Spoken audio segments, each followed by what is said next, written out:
Thank you for joining us as we look into God's Word. And what we've been doing is we've been looking at the Psalms that are quoted in the New Testament.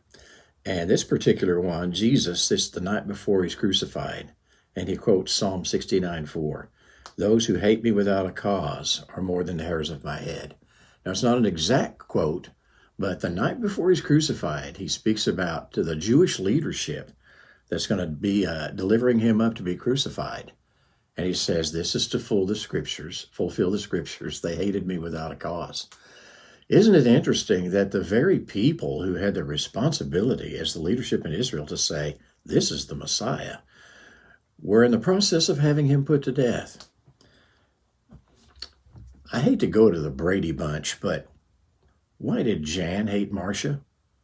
It wasn't that Marcia did anything cruel to Jan or criticized or insulted Jan. It's just that Marcia was popular, Marcia was smart, Marcia was pretty. Marcia had a lot going for her that Jan didn't have going for her, and consequently, she hated Marcia. Well, in the same way, Jesus clearly taught the truth powerfully, lived an absolutely righteous life because he was God in the flesh, and then did miracles to prove that he was who he said that he was. And they hated him because his righteous life was an indictment on them. Yeah. Psalm 69:4. They hate me without a cause.